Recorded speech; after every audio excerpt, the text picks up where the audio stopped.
So here we go. But we do want to do a unit on this, you know, so thanks for asking that. We will. Yeah, and Marjorie's been working on something. It's just very slow going. So we're going to deal today with Ralph Waldo Emerson. And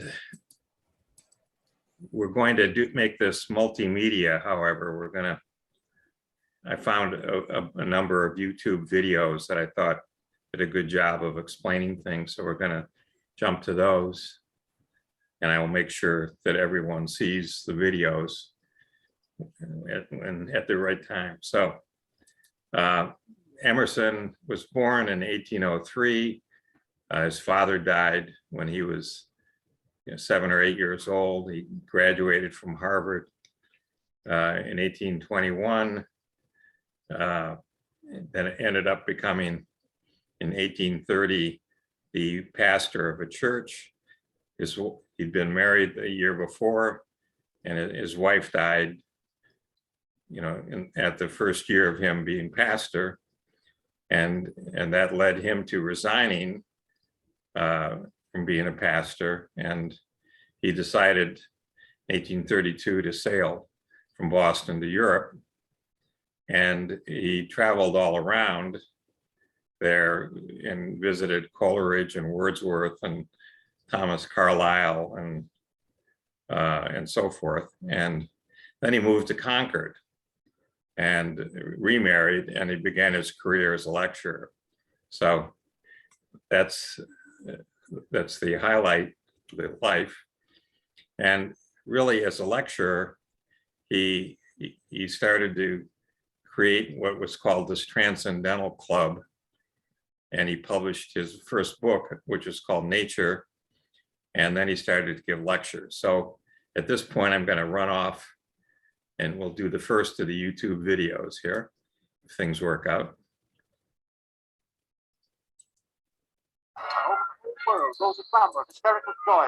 World War I promised us a perpetual peace.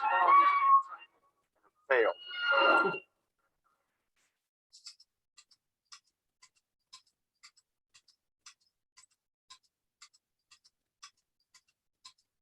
Ralph Waldo Emerson is the father of American literature.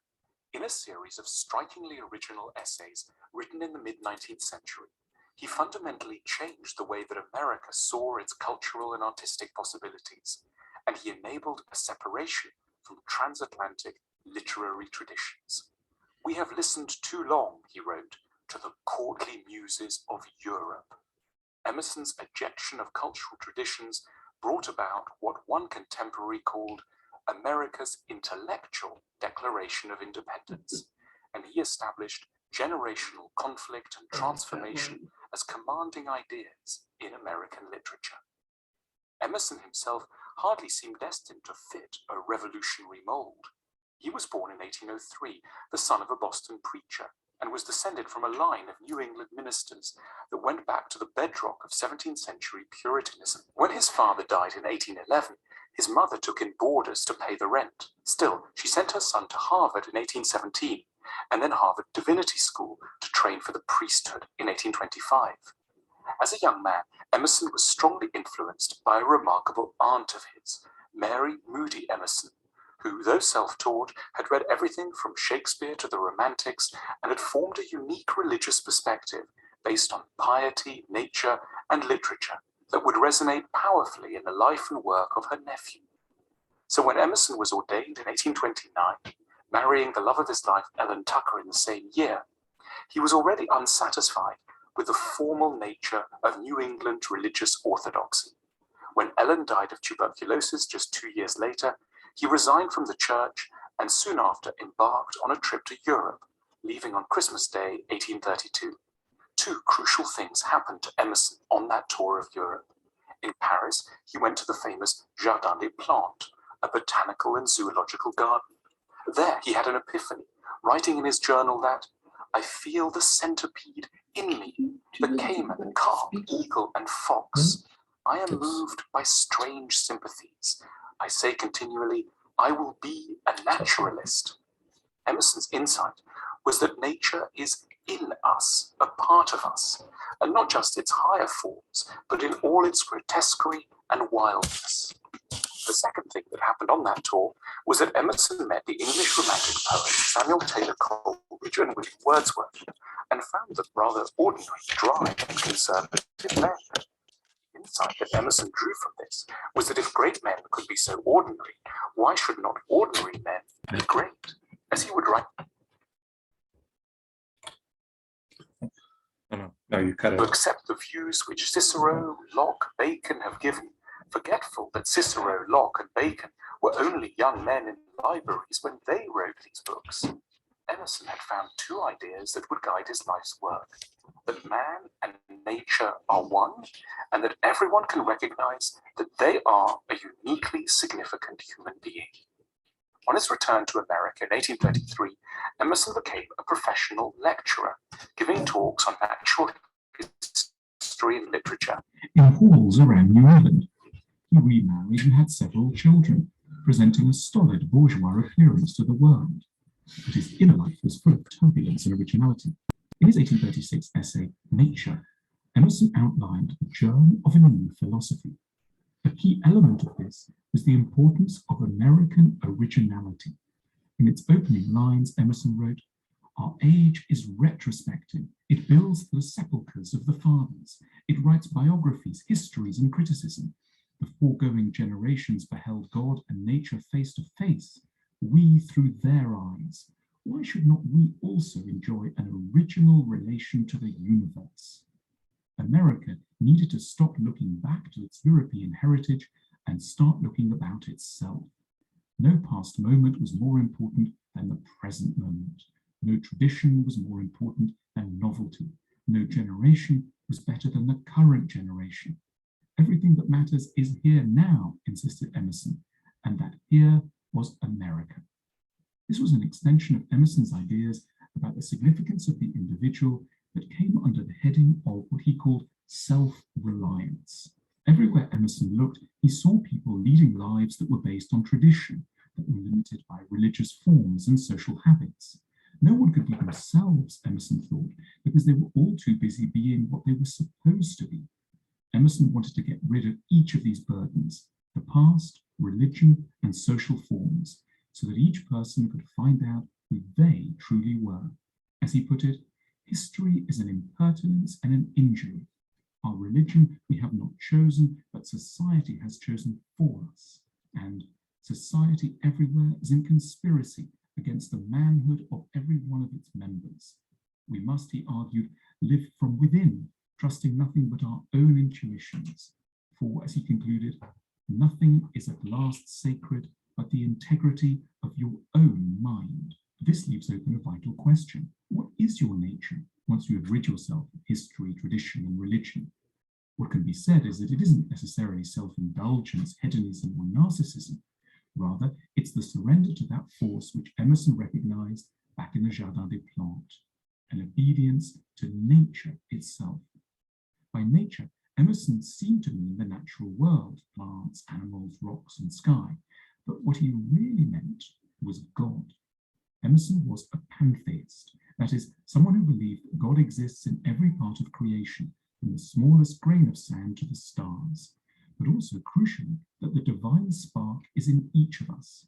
In following ourselves, we are therefore not merely being fickle or selfish, we are rather releasing a divine will that history, society, and organized religion normally hide from us. The individual, as Emerson writes, is a God in ruins, but we have it within us by casting off all custom to rebuild ourselves. Emerson makes this pantheist connection explicit in what are perhaps his most famous lines. Crossing a bare common in snow puddles at twilight under a clouded sky, without having in my thoughts any occurrence of special good fortune, I have enjoyed a perfect exhilaration. I am glad to the brink of fear. Standing on the bare ground, my head bathed by the blithe air and uplifted into infinite space, all mean egotism vanishes. I become a transparent eyeball. I am nothing. I see all. The currents of the universal being circulate through me. I am part or particle of God. In the Romantic tradition on which Emerson draws, it is the sublime, great mountains, rushing torrents, dark forests, which releases the inner vision as we find ourselves in awe of them.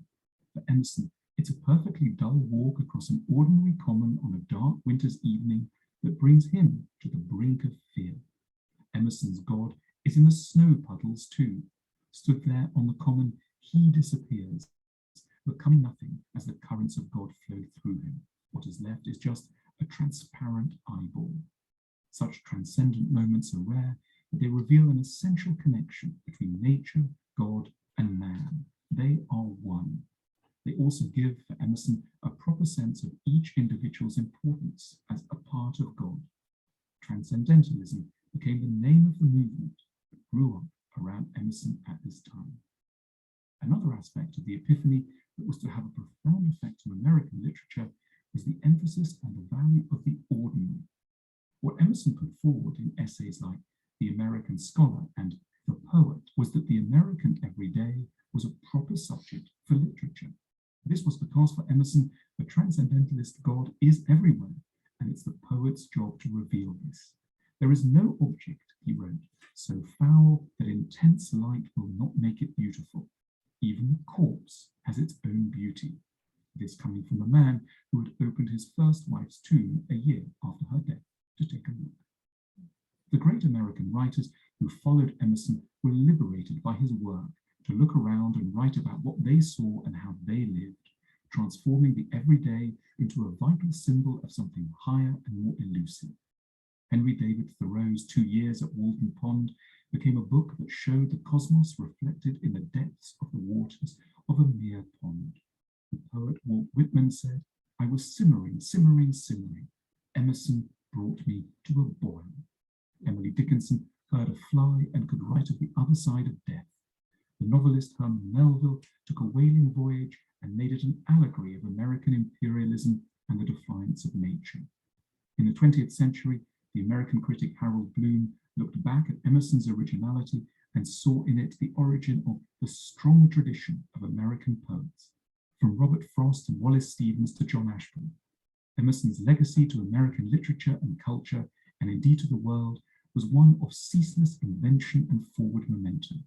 As he put it, "I unsettle all things. No facts are to me sacred, none are profane. I simply experiment, an endless seeker with no past at my back."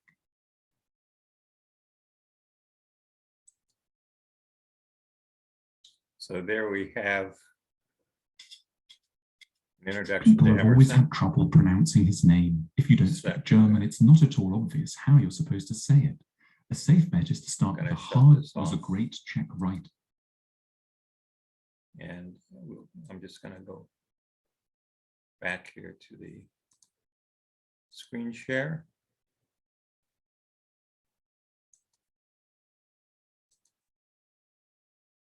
So that was the first one, an introduction. And the second one we're going to look at here is what we're going to tee up now. I'd like to say All around the world, tech companies are innovating his and driving more sensibility trends is for very investors. apparent. At Our Crowd, we analyze It's very companies much across a- the local private market, a selecting thinker those for with the the greatest growth Aquarian age. potential and bring them to you. Writer, lecturer, and philosopher Ralph Waldo Emerson is regarded as one of the primary founders of American literature and can be credited with inspiring many prolific writers, writing styles, cultural perspectives, and philosophical movements. Emerson was born in 1803 in Boston, Massachusetts, to Ruth Haskins and William Emerson, his father being a Christian minister descending from a lineage of previous ministers. During his adolescence, Emerson studied at Harvard University, and following graduation, he would go on to teach at his brother's school for young women. After several years of teaching, he would then enroll into divinity school at Harvard to train to become a pastor. In 1829, he was ordained into Boston's Second Church and would spend the following 3 years or so as a pastor. During this time, however, Emerson would find an increasing sense of detachment and disagreement with traditional religious practices and ways of thinking. Specifically, he found that contemporary Christianity countered and sedated the the very essence of human spirituality that it was supposed to inspire. Around 3 years after becoming a pastor, and after about 1 year following his first wife's young death of tuberculosis, Emerson resigned from the church. I have sometimes thought that in order to be a good minister, it was necessary to leave the ministry, Emerson wrote in his journal. Following his stint as a pastor, Emerson spent the next years writing and publishing his first major essays while developing a career as a public lecturer. Emerson would make his first significant mark on the public with his controversial lectures that suggested the value of separating from commonly withheld religious ideas and traditions, and in place, argued for infusing new, independent, forward thinking that relied on the self for divine experience and understanding. During the following decades, Emerson continued giving lectures and producing several major influential works of literature. He would soon become recognized as one of the mid-19th century leading writers and thinkers, inspiring individuals like Henry David Thoreau, Friedrich Nietzsche, Walt Whitman, Emily Dickinson, and innumerable others, as well as being the key figure in helping give way to new cultural perspectives and philosophical movements, especially the philosophy known as Transcendentalism, which Emerson is regarded as the father of. Emerson's philosophy can perhaps be best explained in two of his most famous essays, Nature, published in 1836, and Self-Reliance, published in 1841. Between these two works, Emerson primarily discusses man and nature being a unified singular whole, the value of trusting one's own intuition and sense of reality, and the realization and forthright expression of one's unique greatness and truth. More specifically, Emerson posed that all of nature is an expression and permeation of one metaphysical essence of the universe, or God, and that we are all both the expressions and expressors of this singular oneness. Nature in its ministry to man, Emerson wrote, is not only the material, but is also the process and the result. In this, there is no separation between humanity and nature, where humanity can will itself onto nature, nor nature onto humanity, but rather everything is essentially nature interacting with nature. Standing on the bare ground, my head bathed by the blithe air and uplifted into infinite space, all mean egotism vanishes. I become a transparent eyeball. I am nothing, I see all. The currents of the universal being circulate through me. I am part or particle of God, Emerson wrote. For Emerson, the distinction between the trees, the bugs, the dirt, the stars, and everything else is all but a phenomenal distinction, not necessarily a real one.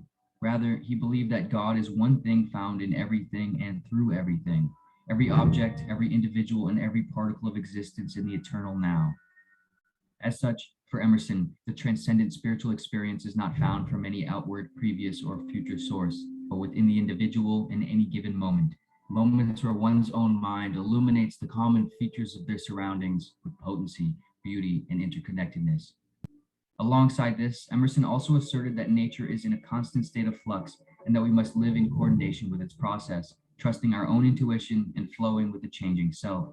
In order to do this, he argued that we must not hold ourselves to ideas, beliefs, or traditions of the past, including our own. Rather, Emerson suggested that our state is subject to change, and consequently, we might feel or think one way today and the opposing way tomorrow.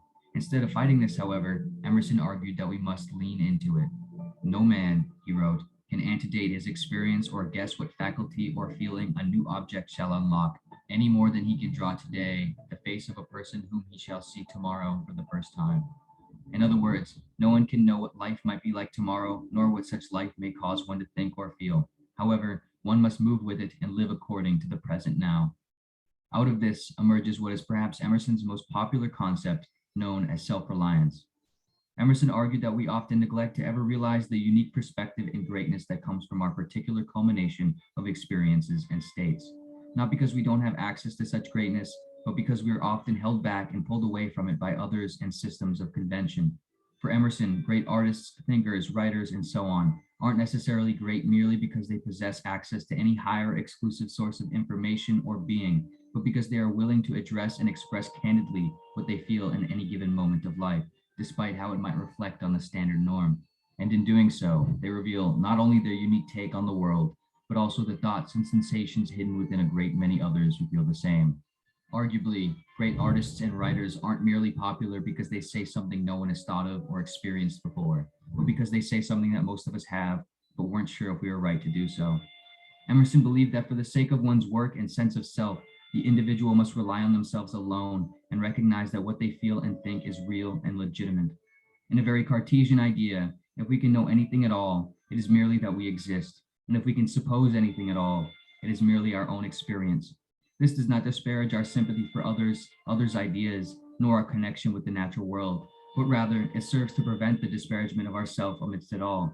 It serves to promote trust in our own unique interpretations and experiences and encourages us to express their individual merit. In slight contrast to Emerson, it appears reasonable to also argue that perhaps there are variations in the resources and conditions of each individual, and thus one's ability to trust and or express themselves is not always equal. If nature and human is a unified whole carried out through a process of self-fulfilling change, is it not also possible that one's own ability to defend and tap into themselves is part of a natural order and fluctuation beyond one's will? Of course, this simply serves to beg the question that if we were all transparent eyeballs, how much say do we have and how much vision we have?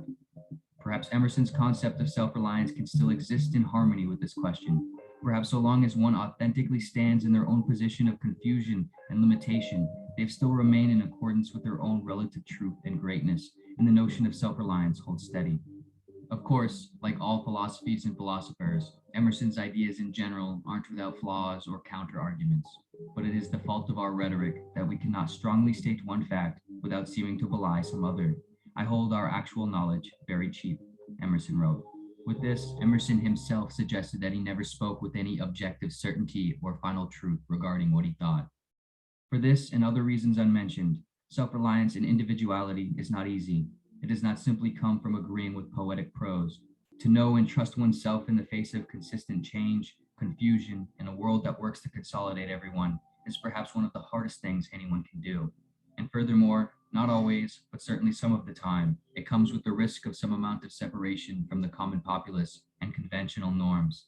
However, perhaps the question one must ask here is, if all we can know and experience is ourself, how can any life be lived fully if one denies themselves before even trying? If we hide or hinder ourselves out of the fear of rejection from others, are we not, in essence, rejecting our own self first, the only person we truly and inescapably have to live with? Emerson's work is a reinforcement and reminder of the importance of combating this, to attempt to live in the spirit of individuality, self-honesty, and authenticity in each moment and in each context of life, to raise the sail of one's own ship using the unknowable force of the wind while steering as best we can, always moving forward, finding beauty in the vastness that surrounds us, and creating ourselves anew.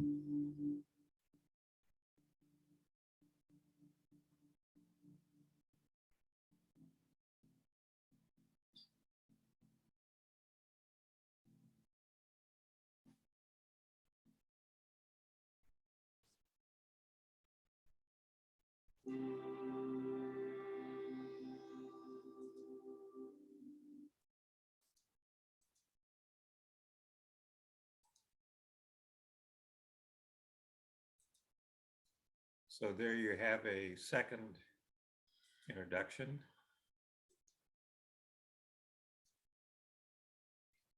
And as you can see, let's just skip ahead here for a second. He's considered to be one of the founding fathers of the Unitarian faith, by the way. You know, Introducing Optimum Internet plus mobile. I don't know what I did here. Save up. Oh, I triggered one of the.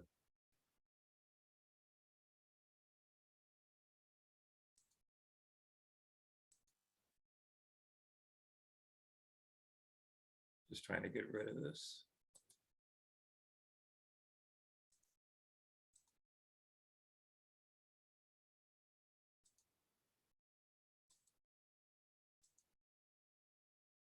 Why doesn't this thing want to?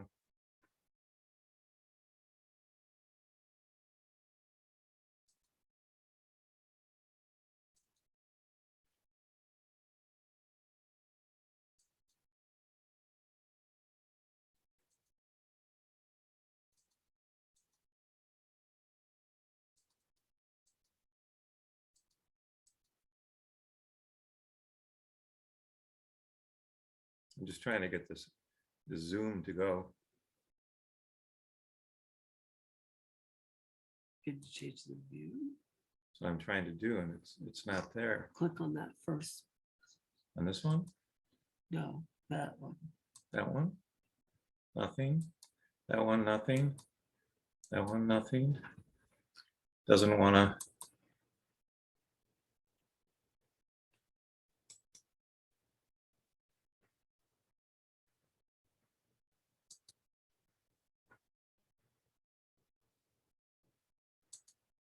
We seem to have lost our ability to.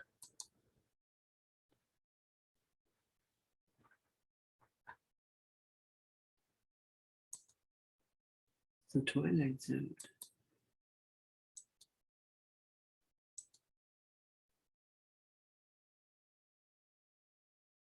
Now we've got this far.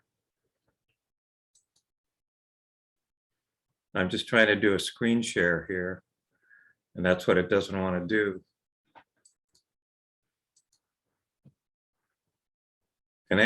Can people see this? Do they see the, it says we're in screen share. Do you see Yes. this? Yes. Yes. Okay, You changed that you were able to change the page. right.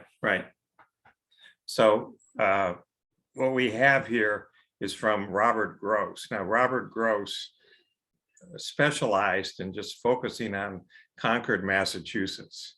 And he's written on this. He knows, he gathered information on like everyone that lived there from, the 1750 to 1850 timeframe, and literally everybody. And he's written about it. And the thing of Emerson being there was, as he pointed out, he wasn't the first person to articulate these ideas of transcendentalism.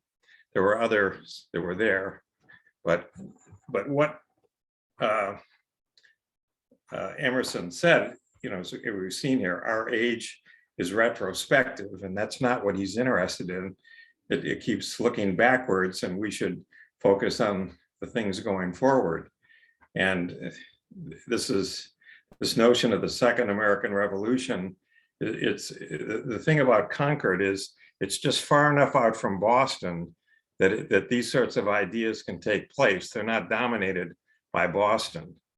It's like 20 miles from downtown Boston to Concord, and so forth. So it's basically was the first town that was really set up away from Boston as things grew in Massachusetts, and that led to them attracting people that didn't want to be stifled by these ideas. So Emerson was kind of the lead cow, the cow with the bell that all the other cows followed. So Bronson Alcott, who was the father of Louisa May Alcott, followed him. Margaret Fuller, who was an early activist in American feminism. Walt Whitman read Emerson's essay, The Poet, as a mission statement for his own poetic project. And then we have the fellow townsman, Henry David Thoreau, who lived in Concord with him, who said to go cherish your soul, expel your companions, set your habits to a life of solitude. And so live in this little hut that Thoreau built out by Walden Pond. So this is the sort of life that you get there in in Concord. Emerson went there. He left Boston. Remember, he was the minister at the Second Church there in Boston, and he moved to Concord just to get away from all this. And this was where his grandfather lived. It gave him time to think and to mix all of his activities. He liked to plant pear trees. He liked to walk to Walden Pond, and his house, which is right there on it's Route 2. If you ever go from Boston out to Cambridge, from Cambridge out to Concord, that's the Cambridge Turnpike. He had people visit there all the time, and they really were a motley crew. there were all kinds of people there with, like they said, with bare feet, with long beards, on and on, but they were all, attracted to Emerson. And then the thing to keep in mind, the backdrop for this is that Concord really had fallen away from the ideas of the Puritans that were the group in 1620 that landed at Plymouth Rock and then led to setting up Boston. And business became more and more rewarding to individuals, and the congregants that were there in Concord were searching for personal religion, and this led the town to adhering to a sort of individualism that Emerson captured in his essay Self-Reliance. So the whole thing goes together part and parcel. Concord, Emerson, all these other people, and then the fact that they spread out all over the place in these different realms and spread these ideas.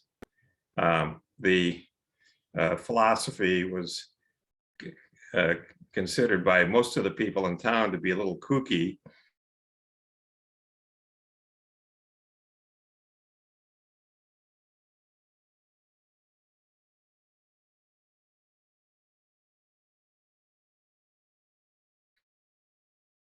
But there's a congregational church, you name it, it was there in Concord. So that's our background to Emerson. Why don't we just stop for a second? Is there any comments or anything? I was intrigued by this notion of, it's to me very Buddhist in nature, this notion of something is in all of us, some essence, and that you should just look for this everywhere that you are, and it's within you. You don't need to run around and listen to other people so much. You have to listen to yourself. I thought very powerful ideas. Does anybody else want to chime in, say anything? Yeah, that's very Buddhist. What, Bruce?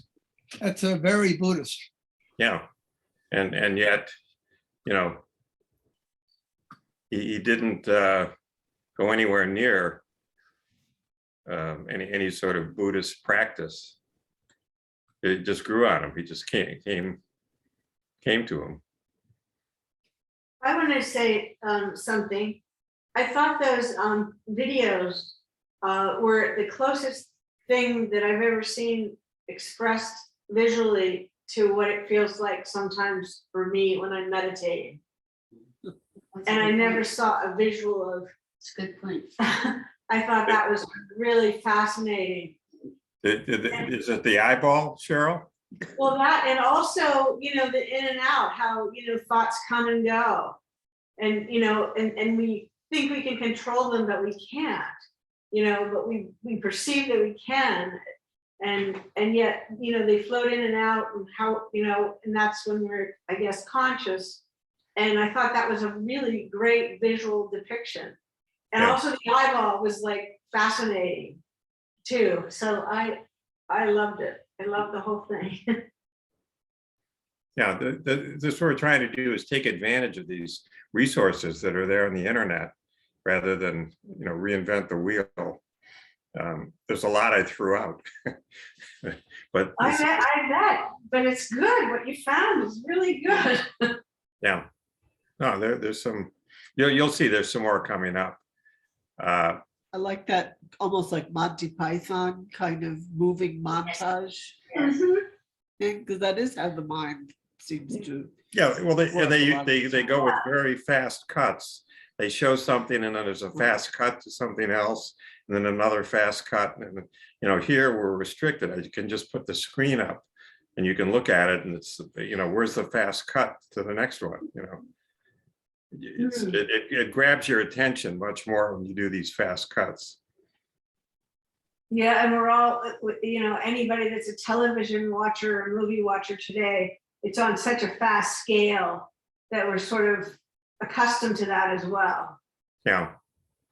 No, I mean, movies are a perfect example of that. A movie is 2 hours long, so it's 120 minutes. And so you can put 43-minute scenes in it. So how in the world can you possibly tell any story with 40 scenes? And then do lots of fast cuts in the scenes. And yet that's what movie makers can do. Yeah. Yeah, this is good. So I've always been, anybody else, any other comments? I've always thought that the concept of self-reliance was very powerful. And the idea that we can get to where we need to be by not relying on what came before us and not anticipating so much what's going to come next, I think is very powerful. Right. Well, where did the name Transcendentalism come from?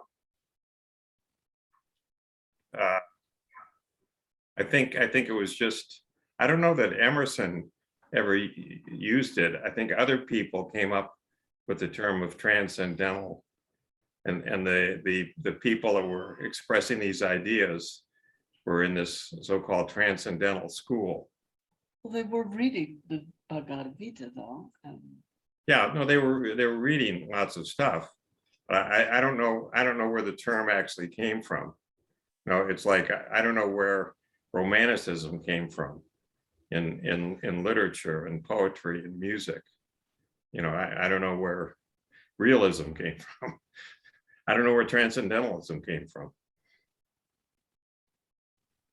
So anyway, now we're going to cut to Emerson's Divinity School address. And you have to remember that, again, the Harvard Divinity School was really the Unitarian Divinity School in the 1830s. And Emerson was a graduate of this. And the graduation ceremony was, you know, there probably were, from looking at the records, there might have been 15 people total at it. There may be 5 graduates and, you know, 5 faculty members and 5 people that simply came in to, you know, off the street to go listen. Anyway, there weren't a lot of people there, and you know, it is what it is. But let me just skip ahead here, and you'll see that the address was delivered on July 15th, and the students were kind of dumbfounded because basically what Emerson was saying was, well, the existing practices and people that become preachers in the pulpits of New England are really doing a terrible job, and that's who you are. You're about to become a preacher. So if you're graduating, you're kind of wondering, like, what's going on here? What sort of address, you know, am I hearing? So then they ended up having some discussions and so forth, and they decided to print, but they never published 300 copies of this address, which is how we know about it today. And we'll get to what he said there. So here we go again. I'm going to crank this up.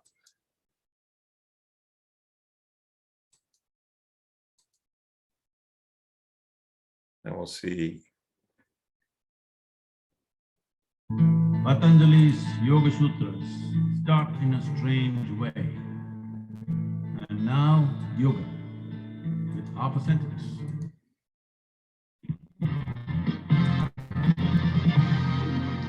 Hey guys, welcome back to Amygdala Vids, the channel that you can rely on for subpar pop philosophy. Today we're going to be looking at Ralph Waldo Emerson's Divinity School address, which offers a controversial look at Jesus Christ and the importance of us human individuals within a religious context. But before we start, guys, I want to give a quick shout out to no one. So way back in 1838, just yesterday really, Ralph Waldo Emerson gave the speech to a graduating class at the Harvard Divinity School. Now, although there were only just a couple students, ministers, and professors there, this Chad decided to give a speech that disagreed with the perspectives of the audience. I mean, that takes guts. It'd be like giving a speech about human decency to the executives at Twitter. Now, Harvard at the time was pretty big on the whole Unitarian thing, but a lot of the critiques Emerson raises in his essay can be seen mainly to be opposing, for lack of a better word, traditional Christian thought. But we'd really have to look into the essay to see specifically what he's opposing.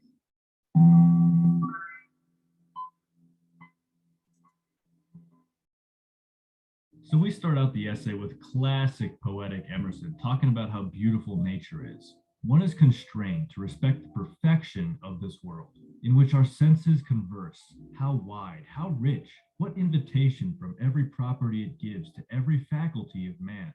But hold up, this ain't just another nature worship philosophy. Emerson then says, hey, you know what's better than this whole natural world though? Universal laws.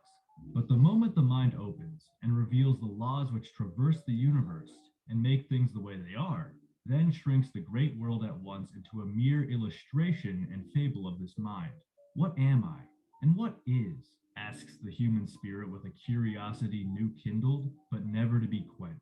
So we got this physical world, and while it's beautiful, it's not really universal. Things change, people age, trees get old, all that jazz. But these universal or divine laws that Emerson is talking about is something that is unchanging and forever. Emerson brings up this phrase, sentiment of virtue, in relation to these divine laws. The sentiment of virtue is a reverence and delight in the presence of certain divine laws. It perceives that this homely game of life we play covers, under what seem foolish details, principles that astonish.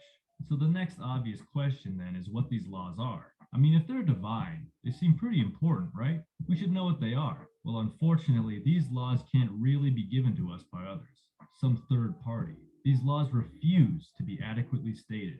They will not by us or for us be written on paper or spoken by the tongue. They elude, evade our preserving thought, and yet we read them hourly in each other's faces, in each other's actions, in our own remorse. Okay, great. It's difficult to get this from other people. All right, Emerson, stop beating around the bush and tell us how we could get these divine laws. The intuition of the moral sentiment is an insight of the perfection of the laws of the soul. These laws execute themselves. They are out of time, out of space, and not subject to circumstance. Thus, in the soul of man, there is a justice whose retributions are instant and entire. If a man is at heart just, then insofar is he God. The safety of God, the immortality of God, the majesty of God do enter into that man with justice. So this is weird. Emerson says we could gain insight into these divine laws by our soul and our intuition. So this is pretty radical because he's putting the emphasis not from the outside, like the gospel or from preachers, but instead he wants to place the importance on ourselves and our intuition. So it seems like we could enter the divine if we act justly, which we could do through our intuition.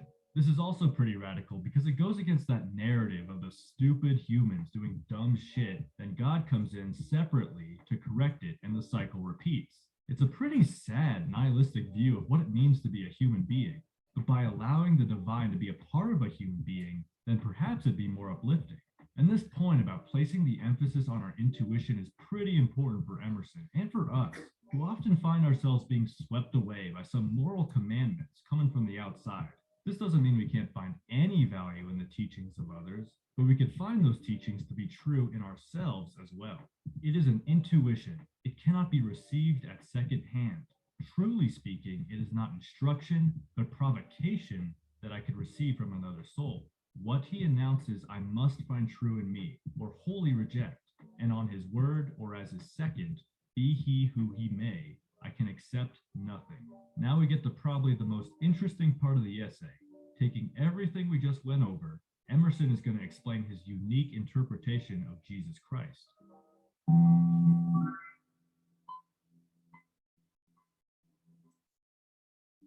So just to recap, Emerson is placing an emphasis on ourselves as human individuals when it comes to exploring these divine laws. There then is some divinity in us from what I understand. Now, when we think of humanity colliding with divinity, one name comes to mind, that of Jesus Christ. Now, I didn't really know how to title this traditional view of Jesus, but the position Emerson is attacking is this view of Christ that emphasizes solely the divine while suppressing his humanity. He said in his Jubilee of Sublime Emotion, I am divine. Through me, God acts. through me speaks. Would you see God, see me, or see thee, when thou also thinkest as I now think? But what a distortion did his doctrine and memory suffer in the same, in the next, and the following ages. There is no doctrine of reason which will bear to be taught by the understanding. The understanding caught this high chant from the poet's lips, and said in the next age, this was Jehovah come down out of heaven. I will kill you if you say he was a man. So Emerson talks about how the churches are built on the tropes of Christ, but not his principles. I think about the brilliant Scorsese film, The Last Temptation of Christ, which paints a more human version of Jesus. He doubts, he cries, he gets angry. He has faults that he works through. He's not this stoic figure that the Bible can sometimes make him out to be. And that film was quickly condemned by many people belonging to the church because it highlighted the humanity of Jesus. And I think it's interesting to think about the practical consequences of these two conceptions of Christ. It seems that this divine image of Jesus might make us think, well, we can never be as good as Christ, so what's the use in trying? What's the use in striving for a goal you can't obtain? But if you switch our thoughts on Jesus for a more human approach, then it seems more attainable and perhaps more motivating. I could be wrong though, these are just my own thoughts on the matter. Getting back to Emerson, he wants to point out two problems with the traditional church conception of Christ that suppresses his humanity. The first is what I was kind of hinting at about separating Jesus from the rest of us humans. Remember, Emerson says that our intuition can help us towards the sentiment of virtue, because the divine can be within us. This is what Jesus did. He used his intuition to allow the divine to flow through him, which led him to act in certain ways. By putting Christ above everyone else, it tells us humans that they can't do that, which is contrary to what Emerson is trying to say. The second problem is that these divine laws are said to have come from an outside God long ago, and therefore there'd be no need for all this intuition talk and self-discovery within the divine. God told us these moral truths and then peaced out. No more action is required on our part besides just obeying. Emerson even mentions that this perspective can lead to the whole God is dead thing, another interesting connection between Emerson and Nietzsche. I definitely recommend Living Philosophy's video on the subject, by the way. But what does this mean for churches? Some preacher gets up on stage and just repeats these laws in a dry, objective manner, or just reads directly from the gospel without any connection to our lives, in a tone reminiscent of HAL 9000 rather than an actual human? Churches then just become very anti-personal.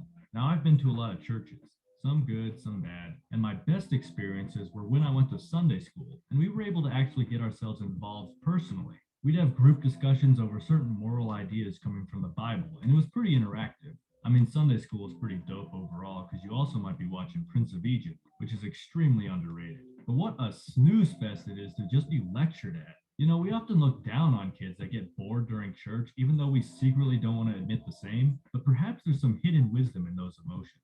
Whenever the pulpit is usurped by a formalist, then is the worshiper defrauded and disconsolate.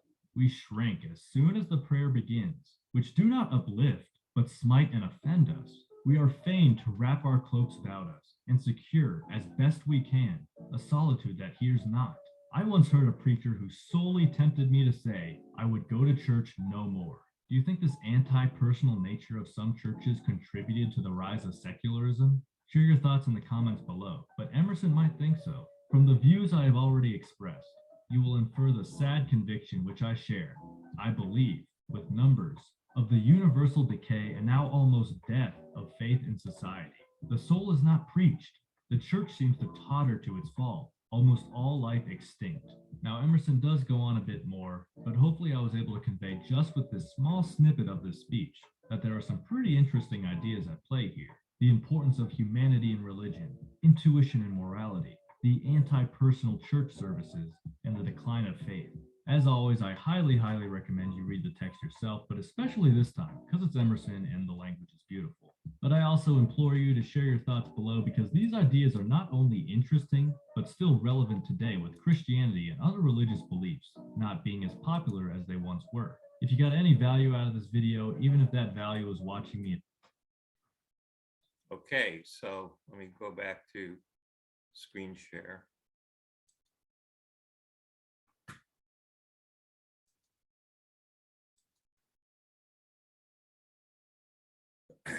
So, you know, what we have here, that Emerson started his Divinity School address, which again is there in our resources. You can all read it. I think it's very readable. It's worth reading. He starts with something that he's comfortable with, which is the physical reality of the present moment, that nature is just wonderful. We're in the middle of July here. The world outside is just beautiful. We have summer stars and so forth. And with that as a lead in, then he starts to go after his universal laws and ends up with a beauty more secret, sweet, and overpowering than that of nature is apparent when man opens himself to the sentiment of virtue. And then man sees the divine and universal that encompasses his existence and knows that place in the larger picture assures him a limitless capacity for goodness. So when man strives to apprehend the absolutes of right, truth, and virtue, you're in harmony with God's creation of the universe for that very purpose. And that is pleasing. And the sentiment of virtue, which is identified as reverence and delight in the presence of certain divine laws, which are revealed through experience of the world and through life. And these universal laws cannot be fully envisioned or articulated, but they're evidence in our character and our actions. And the sentiment of virtue is at the heart of religion. So Emerson held up intuition as the means of perceiving these laws of the soul, which are timeless and absolute. The goodness and evil are instantly rewarded or punished in the enlargement or diminishment of the man who practices them.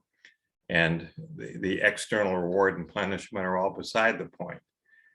Man is God to the degree he's inwardly virtuous, subordinating himself to the expression of the divine virtue that speaks through him. And then he knows himself and realizes his capabilities. And as he does so, he acts in accordance with the workings of the universe, and his efforts to understand and exercise virtue are reinforced. So the human soul, in its ability to elevate itself, has a power to determine whether it will go to heaven or hell. There's nothing predetermined about the ultimate fate of the soul.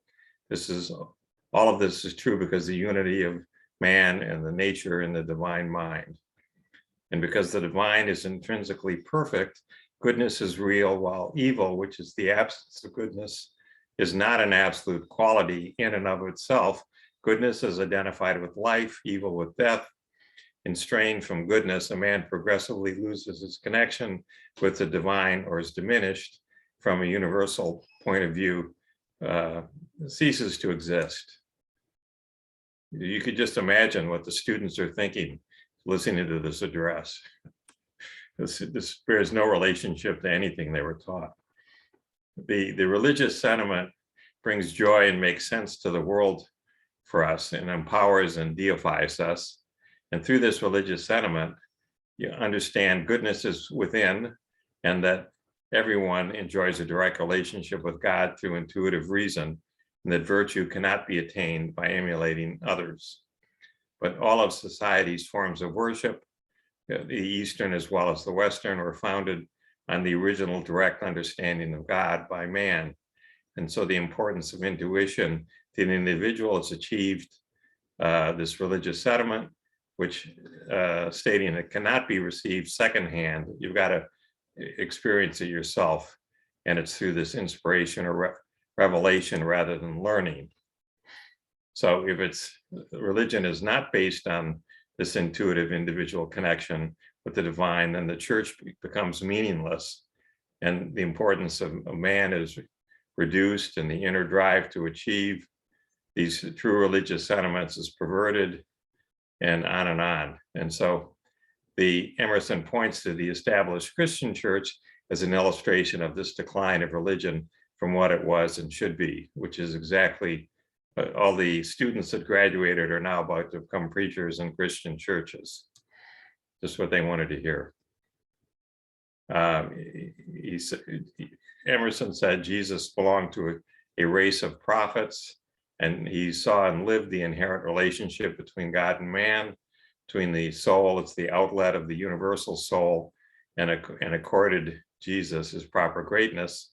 And the example of Jesus has been much misused by the church, which came to deny his humanity and focused on the idiom of his language and the figures of his rhetoric instead. And the church has offered false miracles, in place of miracles of human life that Jesus himself recognized, and replaced inner perception of truth and goodness with externally imposed commandments. So Emerson views two errors here in the Christian churches of the time. They, rather than promoting the doctrine of the soul, Christianity raises Jesus up above all other men. So, but the soul knows no persons and indiscriminately invites each man to expand to the full circle of the universe. Jesus has been made into some kind of Eastern monarch, and his name is associated with official formal titles that obscure his original position as a friend of man. And now, if we accept this view of Jesus and subordinate our own importance to him, we do not recognize our ability to enter into the divine.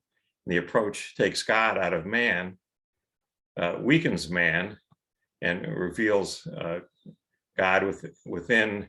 That which reveals God within strengthens man. So if God is not within, then there's no reason for man's existence, and he'll cease, decease forever, etc.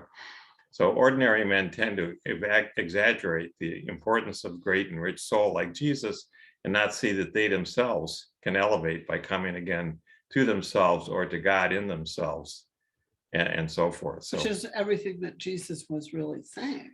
Yeah, but if you look at what Jesus said, that's really what he said, but that's not what the church, the Christian church, picked up on. They were teaching other things. The other thing was to really acknowledge moral nature, whose revelations introduce greatness into the open soul. So men think that revelation happened long ago, once and for all, as if God were dead, but it's always possible for every individual. And this belief makes it difficult for the minister to preach with meaning and to offer inspiration. He's obliged to preach a religion that's been formalized and codified, and he cannot preach the primacy of the soul.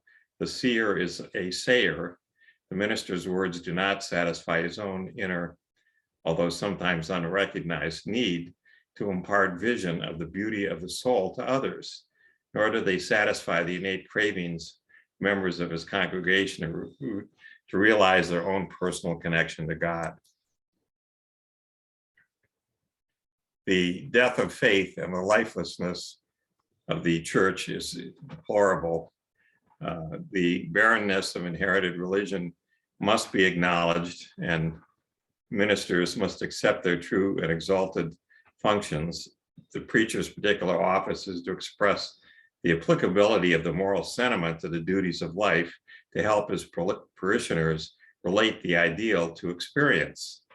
And yet, how infrequently does the preacher help man see that he's an infinite soul, that the earth and heavens are passing into his mind, that he's drinking forever the soul of God, and points out that we ourselves, sitting in church on Sunday, come to a better understanding of God than the preacher offers.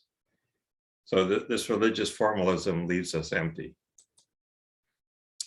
People want to enlarge their sense of moral sentiment, that they still go to church. The good hearer takes what he can from the barren sermons by finding in them echoes of more inspiring words and thoughts.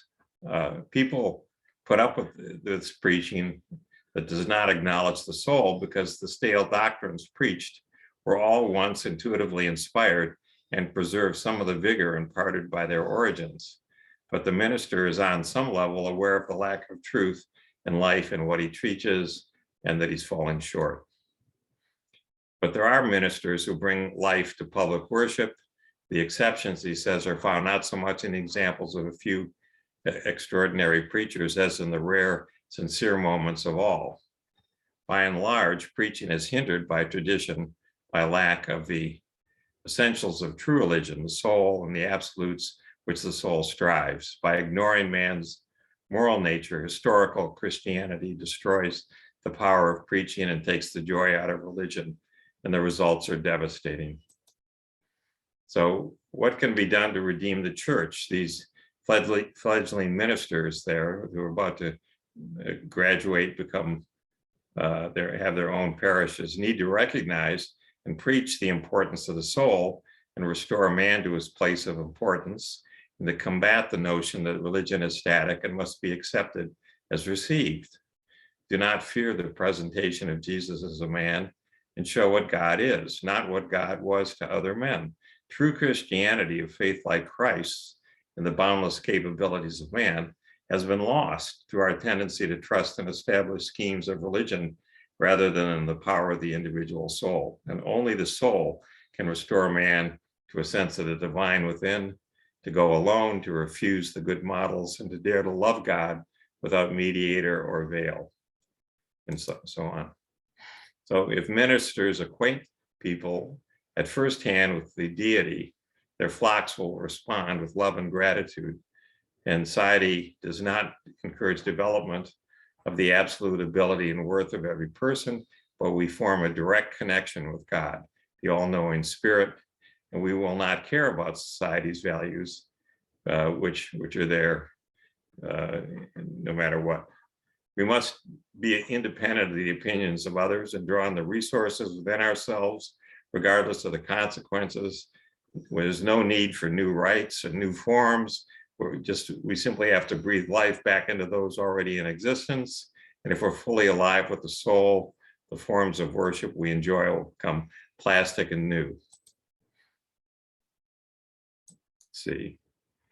These two traditions that we have to deal with here, looking to the time when the spirit that inspired the prophets of old will move men in the present. That's the first sign of victory. And the next one is bringing forth the new teacher who can see the universe and its laws in totality, the world as a mirror of the soul, which is showing the correspondence of natural laws with spiritual laws and the ultimate oneness of all absolutes. So there we have it. Emerson bases all of this on what he put forth in this essay on nature. And at the beginning, he introduced this unity of God, man, and nature, which he called the oversoul. This is, I guess, what Jung would call the, what was it, great unconscious? Collective unconscious. And so forth. And he stresses a true sense of religion, the very soundness of the individual and of society are impossible to achieve unless a man realizes his direct access to God and recognizes religion and virtue are within, not imposed or understood from without. So there's no need for a mediator or a veil between man and God. You have to achieve this connection all by yourself. And man has this inherent potential for good, and learns all of this, that to the good, to the perfect, he is born, low as he now lies in evil and weakness, and that which he venerates is still his own, though he's not realized it yet. So Emerson is responding to what he sees as a crisis of faith, which is caused by man's disconnection from the source of his powers. And the veil of evil that he talked about is that God is perfection, and man is perfectible. Goodness and the reward of goodness are within man, who therefore does not require external structures to ensure his virtue. All of the world exudes a kind of sympathetic support of man's goodness because it's in harmony with the laws of the universe. And when you deviate from the virtue to which God and the universal laws predispose, you're instantly aware of this disharmony within and with the universe, and evil is consequently its own punishment. Emerson states that unlike good, which is positive and absolute quality, evil does not have an independent existence. It's merely privative or not absolute, nothing more than the absence of goodness. This sense of relationship between good and evil departs radically from that offered by traditional religion, as we've seen. This direct connection with God is indeed available and exemplified in each and every person. Jesus serves as a model and a source of information for other men, but he did not achieve anything beyond the capabilities of humankind in general. And the church has held Jesus up as different from and superior to other men. It's focused excessively on the person of Jesus, that is, on the particular qualities that distinguish Jesus from other men, rather than on his inherent similarity to the rest of mankind. And Emerson insists upon the complete equality of every man in regard to the knowledge of God. The soul knows no persons. It invites everyone to expand the full circle of the universe. I have no preferences but those of spontaneous love. Emerson sees the deification of Jesus as a disservice to man in general and also to Jesus. Men cannot forge an understanding of God within by emulating others, even such a powerful exemplar as Jesus. And Jesus loses humanity warmth and his true excellence when approached as a demigod, as others would have it. So we had this notion of inherited religion, the religion handed down to man by the past, and the connection that each man may form with God directly.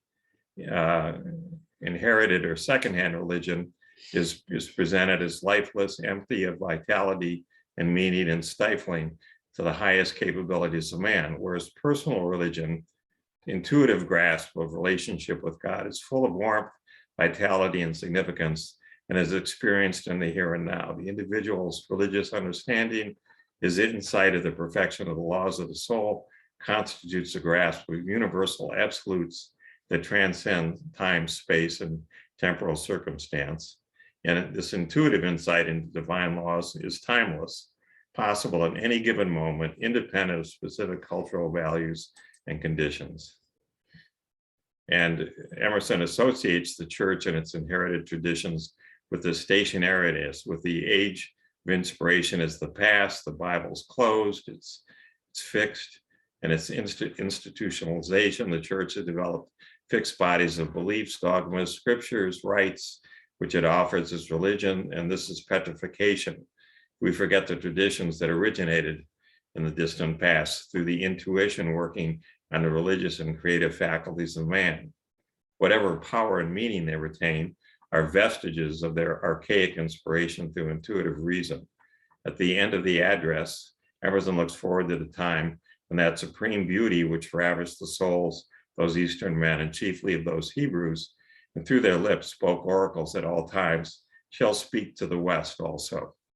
Spirit is eternal, but its revelation to man occurs over again and again in each new generation, and within each man. The religious sentiment about which Emerson writes flows continuously into man from God. It's fluid and dynamic, cannot be contained or transmitted fixed form any more than the goodness of man can be compressed into particular examples of humanity. So Emerson is very careful not to recommend that the individual apply his own intuitive apprehension of God to overthrowing the existing traditions of the church and replacing them with new ones. Emerson says, I confess all attempts to project and establish a cultus with new rites and forms seems to me vain. Faith makes us and not we it, and faith makes its own forms. So in religion, Emerson is suspicious of external reform. He trusts in the reform of the individual as a means of reforming the institution of the church. Rather, let the breath of new life be breached by you through the forms already existing. For if you are alive, you'll find that they shall become plastic and new. And the remedy to their deformity is first the soul, and second, the soul and evermore soul. Rite and ritual are thus incidental and secondary when the individual allows the spark of intuition to bring his own religious sense to life. The forms through which he expresses it will be enlivened as well.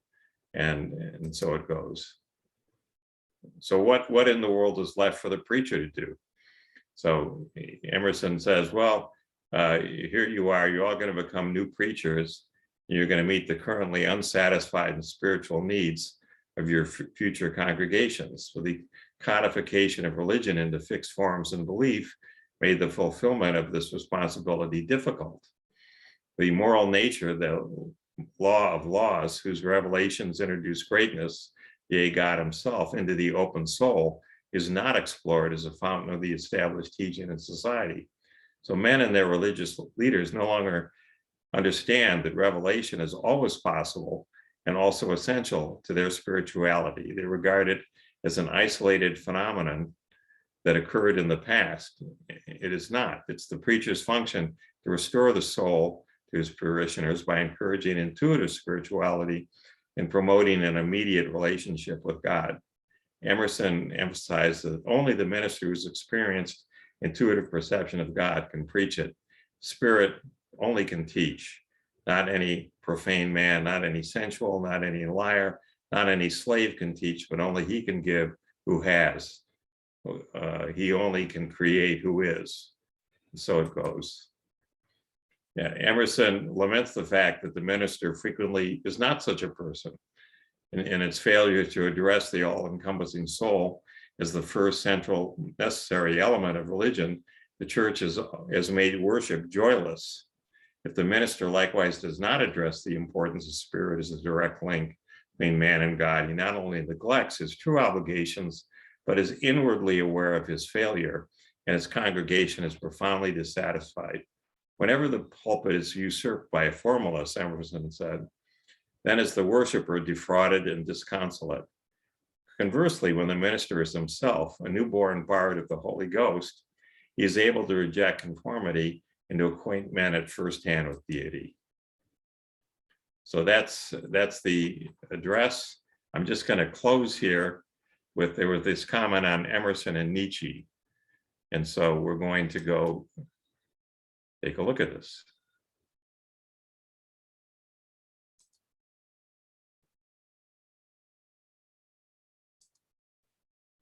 Grammarly can help you write quickly and confidently, so you never have to slow down at work. Instant correction. The profound influence of Emerson on Nietzsche is one of the most underestimated connections in the history of philosophy. As American philosopher Stanley Cavell has put it, no matter how often this connection of Nietzsche to Emerson is stated, no matter how obvious to anyone who cares to verify it, it stays incredible. It is always in a forgotten state. The glaring lack of attention to the relationship between the two thinkers is itself an enigma worthy of inquiry. One obvious reason for the underestimation is its sheer unlikeliness. Not only were the philosophers from different geographical continents, but the two also seemed to occupy completely different continents of the intellect. Emerson was a spiritual, nature-loving transcendentalist, and Nietzsche is one of existentialism's founding fathers, a bombastic, iconoclastic antichrist. Another obvious reason for the lack of attention given to the Emerson-Nietzsche relationship is that there are only two explicit mentions of Emerson in all of Nietzsche's published works. And although these two mentions are provocative, their sheer sparseness makes it easy to dismiss the connection. By peeking behind the curtain of Nietzsche's published works, however, into his personal library, letters, and manuscript, a different story begins to take shape. There was a connection between the two, and it was profound. Nietzsche says a lot about Emerson, much of it unusually laudatory. One Nietzschean scholar, Charles Andler, has identified Emerson as one of the prototypes of Zarathustra. Another Nietzschean scholar, Hermann Hummel, goes so far as to say that Emerson was more than a brother soul to Nietzsche, and that he exercised a continuous influence stronger than that of any other writer on Nietzsche. This episode, we're going to look at the secret history of Nietzsche's Emerson connection and why he speaks so little about it. We're going to explore where this connection manifests in the writing of Nietzsche. And finally, we're going to look at the biographical details that might explain this unusual occurrence of twin souls.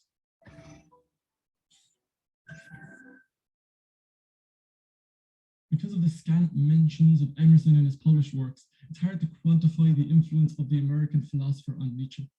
Where we see Nietzsche actively wrestle with Schopenhauer and with Kant, with Plato and with Socrates, Emerson does not get the same treatment. Emerson seems to have inhabited a different room of Nietzsche's mind to these other philosophers. Nietzsche never took to attacking him, and though it's clear that he did find faults, he nevertheless feels a deep kinship with him. Nietzsche himself describes Emerson as a twin soul, and commenting on a collection of Emerson's 2 series of essays, he says, "I've never felt so much at home in a book, so much in my own house as, I ought not to praise it, it is too close to me." The kinship with Emerson seems to go deeper than the intellectual facade of philosophizing. In Emerson, Nietzsche finds the ideal of living philosophy. Emerson is the archetypal philosopher-poet who does a wonderful job of bridging the two realms Nietzsche strived his whole career to bridge, art and philosophy. These two aspects are in conflict in Nietzsche throughout his career, from the Apollonian and Dionysian distinction of his first book, The Birth of Tragedy, to the conflict of Dionysus and the Crucified at the end of his career.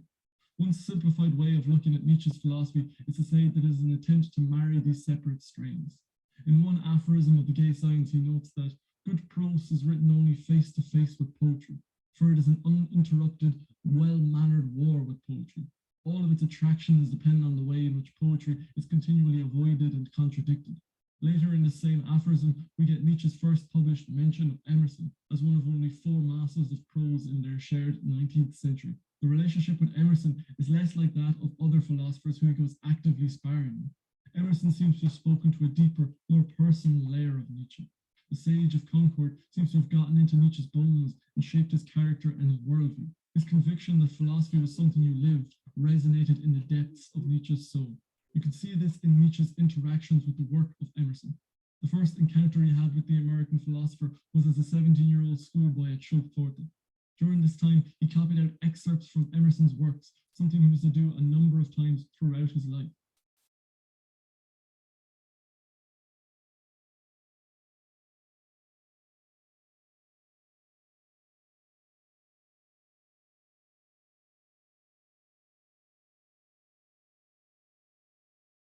We've lost sound if anyone else is experiencing that.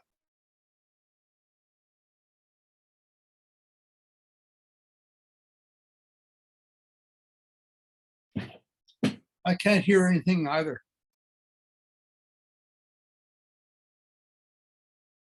Bart, can you hear us? Library, with its pages literally I can hear you. with his notes over multiple rereadings. The sound just came back. We missed the last few minutes. Dog-eared pages and annotations and philosophical comments in the margins. You want me to Another start Nietzsche it over scholar, again? Edward Baumgarten, writes that the marginal notes in these About 2 minutes worth. Okay, here we go. I'll go back here. Because of the scant mentions of Emerson in his published works, it's hard to quantify the influence of the American philosopher on Nietzsche. Where we see Nietzsche actively wrestle with Schopenhauer and with Kant, with Plato and with Socrates, Emerson does not get the same treatment. Emerson seems to have inhabited a different room of Nietzsche's mind to these other philosophers. Nietzsche never took to attacking him, and though it's clear that he did find faults, he nevertheless feels a deep kinship with him. Nietzsche himself describes Emerson as a twin soul, and commenting on a collection of Emerson's 2 series of essays, he says, "I've never felt so much at home in a book, so much in my own house as, I ought not to praise it, it is too close to me." The kinship with Emerson seems to go deeper than the intellectual facade of philosophizing. In Emerson, Nietzsche finds the ideal of living philosophy. Emerson is the archetypal philosopher-poet who does a wonderful job of bridging the two realms Nietzsche strived his whole career to bridge, art and philosophy. These two aspects are in conflict in Nietzsche throughout his career, from the Apollonian and Dionysian distinction of his first book, The Birth of Tragedy, to the conflict of Dionysus and the Crucified at the end of his career. One simplified way of looking at Nietzsche's philosophy is to say that it is an attempt to marry these separate strains. In one aphorism of The Gay Science, he notes that good prose is written only face to face with poetry, for it is an uninterrupted, well-mannered war with poetry. All of its attractions depend on the way in which poetry is continually avoided and contradicted. Later in the same aphorism, we get Nietzsche's first published mention of Emerson as one of only 4 masters of prose in their shared 19th century. The relationship with Emerson is less like that of other philosophers who he goes actively sparring with.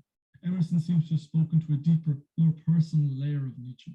The sage of Concord seems to have gotten into Nietzsche's bones and shaped his character and his worldview. His conviction that philosophy was something you lived resonated in the depths of Nietzsche's soul. You can see this in Nietzsche's interactions with the work of Emerson. The first encounter he had with the American philosopher was as a 17-year-old schoolboy at Chilpforte. During this time, he copied out excerpts from Emerson's works, something he was to do a number of times throughout his life. The most notable occasion was in 1882, the year he wrote The Gay Science and the first part of Thus Spoke Zarathustra. At this time, he copied out a sheaf of excerpts from Emerson's essays, some of them word for word, others summed up or slightly reformulated, and others again blended with Nietzsche's own thoughts. The most tangible instance of Emerson's influence is in Nietzsche's copy of this book of Emerson's essay. As As Nietzsche's personal library of books has been preserved, scholars can study the books and see Nietzsche's notes and annotations on the different books that he read. As Benedetta Zavata has observed in her book on Nietzsche and Emerson, Nietzsche's copy of Emerson's essays stands out as a singular case in Nietzsche's library, with its pages literally covered with his notes over multiple rereadings, with everything from underlinings, question marks, and exclamation marks, to dog-eared pages and annotations and philosophical comments in the margins. Another Nietzsche scholar, Edward Baumgarten, writes that the marginal notes in these crumpled, paper-bound books proceed without any interruption from Emerson's text into Nietzsche's own meditations. Talking about this book of essays, he notes that it is thoroughly soiled with much reading, crowded with underlinings and marginal notes. Some of these notes date right up to the end of Nietzsche's career, with Ecce Homo being scribbled multiple times in the margins.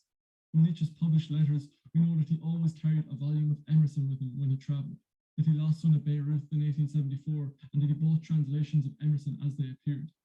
And so we can see a chronological relationship to Emerson from Nietzsche's first acquaintance with him in Schopfort in 1862, right up to the end of his career with Ecce Homo in 1889. For more than a quarter of a century, Emerson was the object of Nietzsche's continuing interest. This continued relationship might seem like Nietzsche had an enduring idolization of Emerson, but from his comments we see that this is not the case. To Nietzsche, Emerson is a wayward brother. After all, the metaphysical aspect of Emerson's thought couldn't be further from Nietzsche's own views. The comments on Emerson we have from the published works are instructive in this sense. We see that even Emerson's accolade as the 19th century author most rich in ideas becomes something of a vice. Through Jean-Paul, Carlyle has been corrupted and has become England's worst writer. Through Carlyle, in turn, Emerson, the most gifted of the Americans, has been seduced to a tasteless extravagance, which tosses thoughts and images in handfuls out the window. In December 1884, Nietzsche wrote a letter to his friend Franz Overbeck. I'm having translated into German a long essay of Emerson's, which throws some light on his own development. If you like, it is at you and your dear wife's disposal. I don't know how much I would give to effect retroactively the strict discipline, the real scholarly education of so great and splendid a nature, with its spiritual and intellectual wealth. As it is, we have lost the philosopher in Emerson. The deep love that Nietzsche has for Emerson is striking in these comments. You don't get the sense of competition or acrimony, but of a wayward brother, a sense of what could have been. Nietzsche doesn't blame Emerson for his faults, but his education. He sees the perfect clay in Emerson that he only bemoans that he could not mold into its proper form. This is a sort of love that Nietzsche shows for no other author or thinker. It speaks deeply to his sense of a twin soul and someone closer to him than anyone else. So it's obvious that Nietzsche took a lot from Emerson and loved him deeply. But knowing about this love and pointing to all its fruits in the works of Nietzsche requires a much deeper work of literary archaeology than we can go into here. But there are a few core connections that we can make between the two. The most fundamental doctrine of Emerson is self-reliance. His essay on this subject opens with the Latin quotation, "Te quasi veris extra," which means, do not seek for things outside yourself. This is the golden thread that runs through all of Emerson's thinking. He admonishes us to recognize the genius in ourselves and to take nothing at second hand, but to have a personal relationship with life and truth. You can see the influence of this doctrine everywhere in Nietzsche. In many ways, the self-reliance is the essence of Nietzsche. It breathes through all of his work. It is the fundamental ground on which the transvaluation of all values is built. You can even see the influence of Emerson's individualism in the darker, bombastic passages of Nietzsche's later arrogance in Ecce Homo, where he says things like, I know my fate. One day my name will be associated with the memory of something tremendous, a crisis without equal on earth. I am no man, I am dynamite. I never speak to masses. I have a terrible fear that one day I will be pronounced holy. You will guess why I published this book before. It shall prevent people from doing mischief with me. You can see the influence of Emerson's individualism in here and his vaunting of the potentials for greatness within man and the dangers of misunderstanding that come with this. As he says in Self-Reliance, is it so bad then to be misunderstood? Pythagoras was misunderstood, Socrates and Jesus and Luther and Copernicus and Galileo and Newton and every pure and wise spirit that ever took flesh. To be great is to be misunderstood. It's easy to see how words like this turn to rocket fuel in the heart of Nietzsche. This isn't a brick wall of an argument that Nietzsche can attack with his famous hammer. It's a wind that carries him to the philosophical peaks he aspires to. Emerson feeds the soul of Nietzsche to boldly go where he might, to pioneer new tracks through the mountains of the human soul, to find new revelations and break new ground. In the vaunting of individuals and the denigration of conformity, you can see another very prominent strain of Nietzsche's thinking, and that is the order of rank. It's funny to think that the great American idol, the sage of Concord, could have deeply influenced Nietzsche in his most undemocratic thinking. Nietzsche values the fruit of mankind's greatness over 10,000 men. He believes in an order of rank and a separation of the rabble from the potential stars of the human race. You can see a strain of Emerson's thinking here that Nietzsche has taken to its logical conclusion.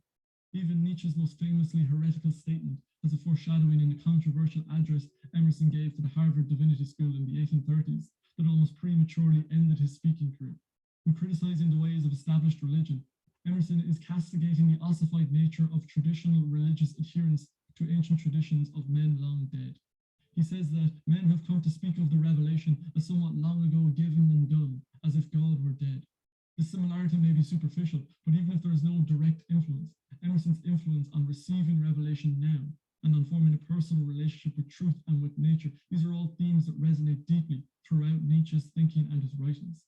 Despite the superficial differences between the two, it is obvious that there is a kinship that goes deeper than the trivial differences about metaphysics and intellectual arguments. The superficialities of Nietzsche and Emerson are at variance with each other, but the heart that beats and the soul that burns beneath this outer veneer is the same. Before we wrap up, there's one more question that is worth contemplating.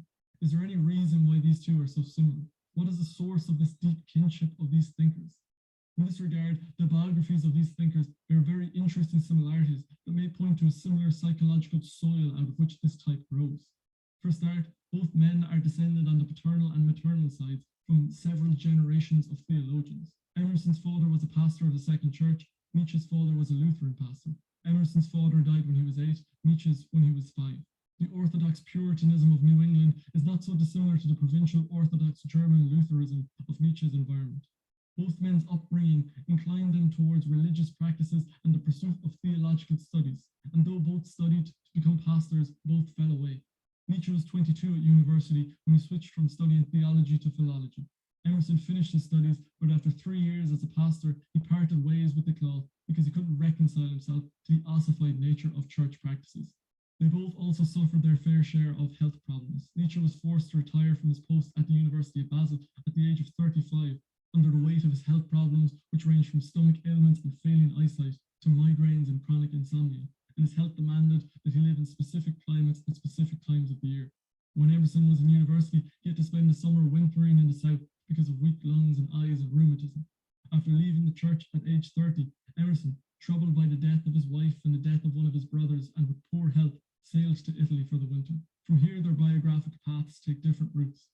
Emerson's career took the gentle course of slowly maturing wisdom that corresponded to the landscape of Concord. Nietzsche, on the other hand, took the steep climbs into the ethereal air of the mountains, scaling the high peaks of human potential, but falling fast and falling far.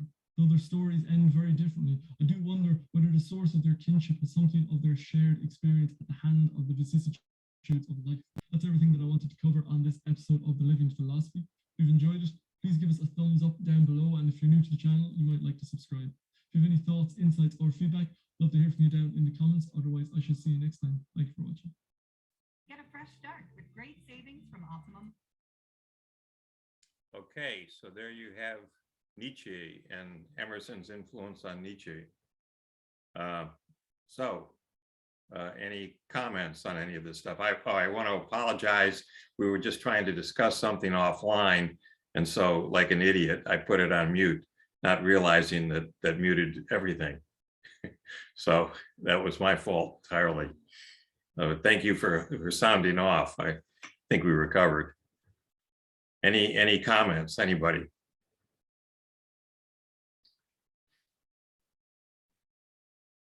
You can, the thing you should do is look at some of the things that Emerson has written. He's an incredible writer, a poet, and you know, it's clear why he had the impact that he did. Cheryl, do you have something? Well, Barbara was just saying, I never really considered Emerson's contribution to Nietzsche's body of work before. I always kind of thought about the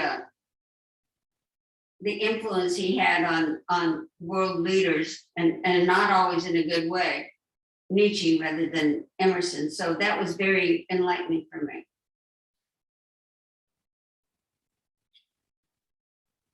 Yeah, no, people don't realize how interconnected these things are. Yeah. Gandhi was very influenced by I'm not sure if it was specifically, that's what I was trying to ask. I think it might have also been Thoreau, but their whole concept of individual conscience and self-reliance. And that affected Gandhi, and Gandhi took that's why Gandhi laid down on the tracks. And my father always said, well, that would work with Englishmen, but it would not have worked with Germans. Just to pick up on it, what Google says is Gandhi was not just an ardent critic of urbanization, but a strong advocate of rural life. He adopted this principle from the theories of Ralph Waldo Emerson, whose philosophy revolved around the principle of self-reliance and moral enhancement. So there you go. Right. And then Desmond Tutu adopted it, and then it came back to Martin Luther King from Gandhi. I think King got it from Gandhi. So it's been back and forth, you know, across the Atlantic, across the you know, the globe. But they've cross-pollinated it, and I think this wonderful evolution that's going on, that was from this incredibly fertile little little community in Concord. If you think about the people that were there, there must have been something in the drinking water. The counter to all this is Theodore Parker, who was the Unitarian preacher at another church in Boston, and he would deliver sermons from, you know, starting from like the 1830s. He died in 1860. He was an ardent abolitionist. He helped set up the Underground Railroad. He petitioned Andrew Jackson not to force the Cherokee to leave North Carolina and go to Oklahoma, where 90% of them died, and so forth. But Parker would give 3-hour sermons with no amplifiers, remember, you know, and they'd get a hall in Boston, like what is now the Symphony Hall in Boston, and he would fill it and preach for 3 hours.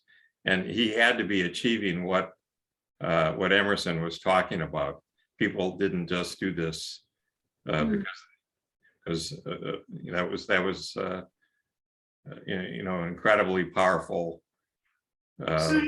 set of sermons. And he changed the face of education in America too. I like how Emerson, excuse me, you know, was saying you must inspire, you must, you know, to the new students, and I'd love to see what the correlation is, if anybody's tracked where that class was inspired, and it could be directly traced, you know, to that you know, class speech. That'd be interesting. Yeah, it'd be fun to see how the popcorn popped with those students when and if that they heard him and said, I could apply that. I want to apply that. I am applying that. I don't know. Well, I can tell you this, that the Harvard Divinity School faculty, when they saw Emerson walking down the street, they would deliberately cross over the street so they wouldn't have to say anything to him after that speech. But the students, right? Oh, sorry. The faculty was scandalized, but the students liked it. That's my sense of it. I have a question regarding self-reliance as a concept here, because I have some degree of confusion in that steering towards rural life and living on one's own at Walden Pond, as an example, one has to, in every way, be self-reliant. but I think of self-reliance in terms of like the divinity school address more as a matter of thought and philosophy, not being anti-community or not relying on others for miscellaneous communal type of activities. Is that accurate? Because I don't see an urban life and a relationship with nature being mutually exclusive, with self-reliance, intellectual self-reliance. Yeah, I think you're correct, Steve, that the self-reliance that they're talking about there is much more of a spiritual one, that you want to, again, meditate, pray, and look at the world around you and link up with it in your own way. Everyone will do this in their own unique way. In that sense, you're self-reliant. I think, even Thoreau only lived there at Walden Pond for 2 years. Right, and part-time at that. Yeah, and he always went into town to go get stuff. Okay, he wasn't that stupid. so you can't, And Emerson was supporting him financially. Yeah. So go ahead. If I could add to this, Stephen, when I heard this today, I was commenting to Barbara, we're coming into a new age that maybe can contrast this, where we all grew up. I think all of us are of the generation where, we relied on like book reviews to decide if we read a book or if we watch a movie, or, critics. We in the past, and now we're feeling like, oh, well, we could decide for ourselves. But now, so we're learning that we can be more self-reliant to make our own choices. We don't have to read something because, a critic said it. However, we're also learning with the internet becoming this world that's so vast to us that we actually do need, guides and help in helping curate,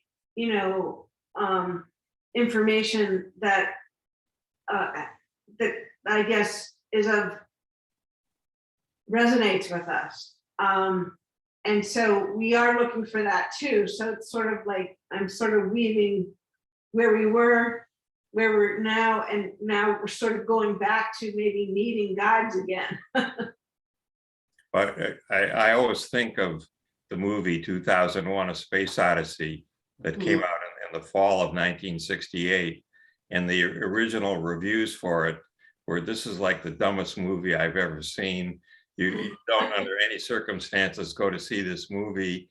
And then critics observed that there were lines around the block, and people were storming the doors and filling the movie theaters up.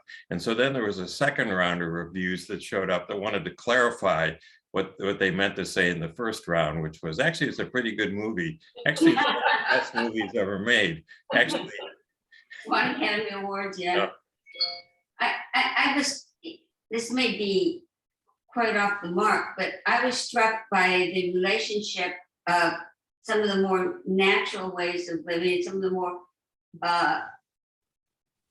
civilizations or communities built on a more natural connection, such as the American Indians calling the soul home. It just seems to be interconnected in a way that I had not thought of before. Yeah, it's a good point. Yes, I think Emerson would really like that, Barbara. I think that's exactly what he was talking about, and it was in contrast to that point in history where everyone was relying upon the interpretation of the church, of the priest. In the Catholic Church, they didn't even read the Bible, I don't think they do now. Oh, you have a catechism. It's all interpreted. There's no need to read the Bible. So to say to have your own experience was quite a counter to the teachings of the church. I'm just amazed at the Buddhist side of things in all of this that comes through to me. There's really only one story floating around. Any comments, Bruce? Well, I mean, the basic idea in Buddhism is self-realization. You realize in your own mind. Right. I mean, it's like, I mean, there's a lot of discipline to get there. You have to train the mind and a lot of things, but basically you see the universe from your own mind. Yeah. So, Bruce, I'm curious to ask you, in looking at those videos where, it was sort of an illustration of consciousness, how did you relate to that?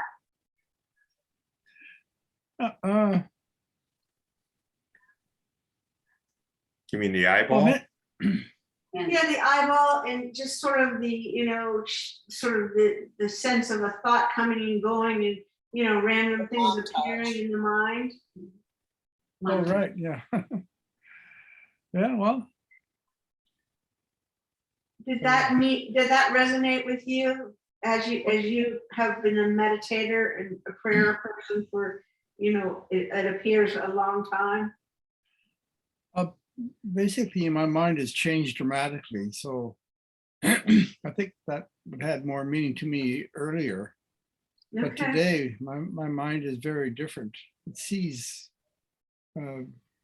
things very differently. Sort of more like direct perception. Like when you see heart mind, it changes everything. So it's kind of. Can you see that as a picture, or is it a feeling, or how could you describe it? Can you describe it? Oh, it's like talking about the nature of love itself or something like that. It's very deep and very overpowering reality of the mind, something like that. What did you think about the image of the invisible eyeball, which actually comes from what's the Coleridge, right? Yeah, Coleridge came up. I had trouble hearing a lot of it. That last speaker, I couldn't hear him very well at all. So I missed pretty well all of it. Oh, we're sorry. Let's develop a hand signal or something for that situation if there's a real problem. We did We'll put try it to on address external it. speakers to try and get the volume up higher. I was having trouble hearing, so that's why we fiddled with that. Yeah, well, my hearing isn't all that great to start with. So. You use earphones, right? Oh yeah, but his voice sounded muffled to me. I wasn't able to follow him at all. Or did you change the sound source to those speakers midway?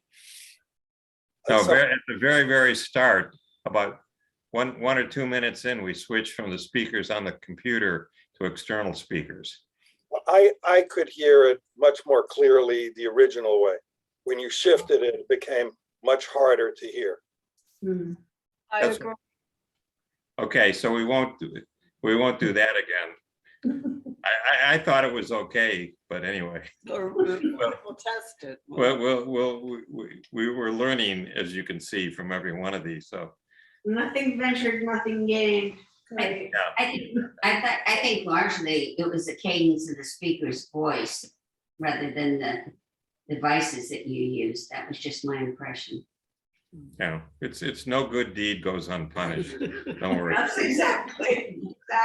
So does anybody else have any thoughts that they want to share about how they viewed sort of that the pictures and the. Actually, let's do a test. I'm just going to unplug the speakers now. Okay. Now we're on computer speaker. Is there any difference? Oh, Bart, I think I might be able to shed some light into what's going on. I don't think it matters. Like, right, there's no distinction with what you just did, because the microphone that we're hearing your voice at that stays the same. whether Right.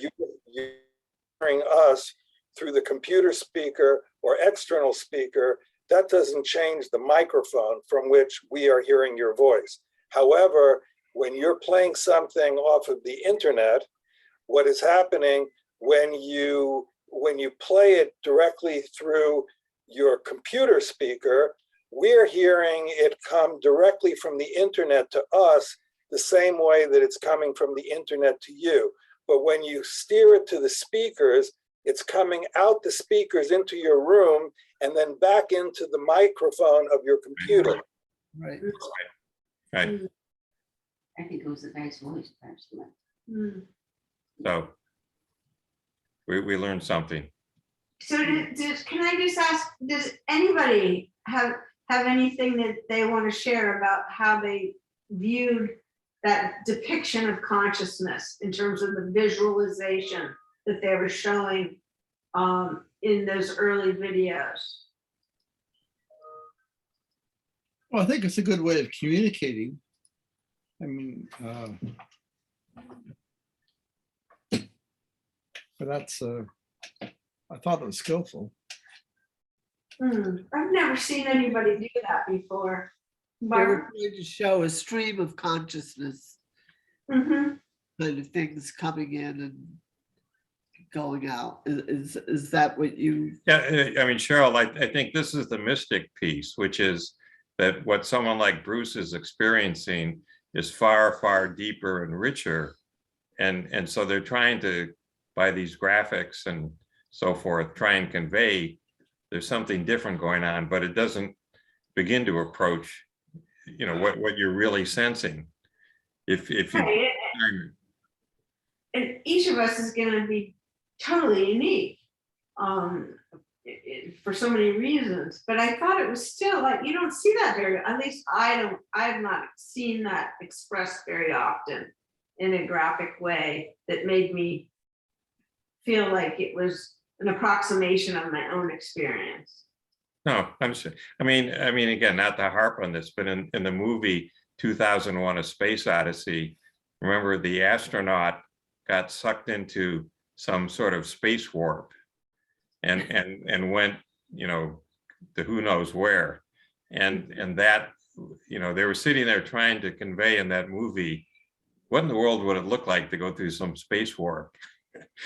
Even though no one had ever done it. You know, it's that sort of thing. You're trying to convey something which words are not going to, images are not going to do the job. I agree. So Judith, it looks like you had something to say. Marjorie or Judith? No, I have seen that before, and so it doesn't, you know, and more or less I have seen that in meditation where things come in and go out and change, and you see people, you see areas, you may, you know, so I mean, it wasn't anything new to me. Yeah, I just had, that was my first time that I was aware of like that depiction. Are you talking about the depiction in the way that it made you feel possibly like you were going through that? Yeah, I I felt like it was like a good way for me to feel like how it does feel when I meditate. And I used to do it so differently years ago. I used to think that you had to have no thoughts at all, nothing would ever appear, and it always seemed impossible. And I today I realize it's just going to be a stream of whatever happens, and we don't have any control over it. And it's just tapping into that field force, if you will, of consciousness. And I find that like I have a different sense of it than what I used to have. And so it's kind of fun. But it may change from time to time. You may sit there and have nothing. And then other times, you know, where did all this come from? And each person will be different. Mm. So, okay, I'm gonna wrap it up at this point then. This is our exposure to Emerson and Transcendentalism. And, you know, we did this last year, but this is significantly different. I hope you appreciate it. Very nice to It was meet excellent. Have Yeah. a good, Good night. have a good weekend. We'll see you.